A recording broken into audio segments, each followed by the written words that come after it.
Nabiy alayhissalatu vassalam nima dedilar?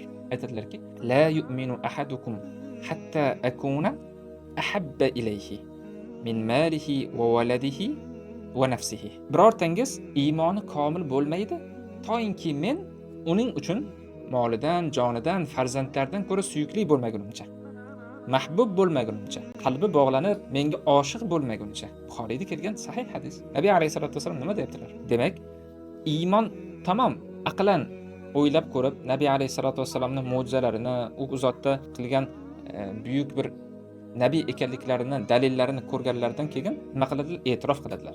Ilojlari yo'q. Lekin qalban ham ularga ana shu e'tiqod qilayotgan narsalarni qalb bilan yaxshi ko'radilarmi? Mana bu masala. Alohida bir ishlanish kerak bo'lgan narsa, to'g'rimi? Ana shuning uchun aytayaptilarki, la yu'minu ahadukum. Birortangiz mo'min bo'lmaysiz, iymoningiz komil bo'lmaydi. 50% bo'lib turaveradi u qalbda.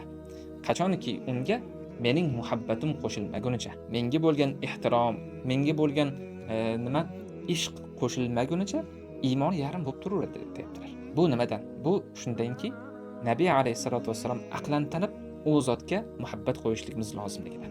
U zotni sevishimiz kerak. Bizning dinimiz Nabiy alayhisolatu vasallamning ummatiman, ummati Muhammadiyman degan so'z o'zining komil bir suratiga kelishligi uchun u kishini qalban ham sevishimiz kerak. Ota-onamizni, farzandlarimizni yoki molimizni qanday sevamiz?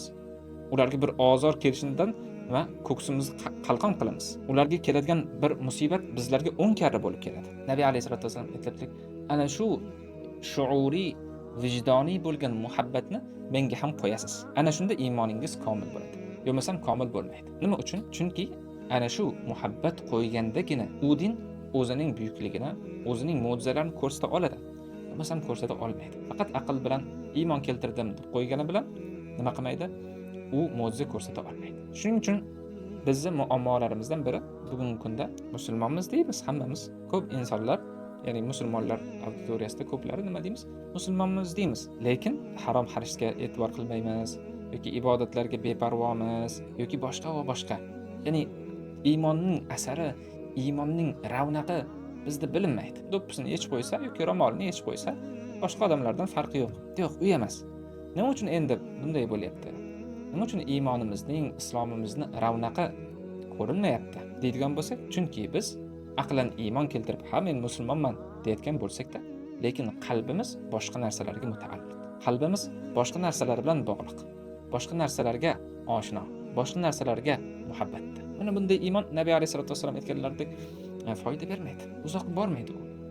Yo'q, nima qilishimiz kerak?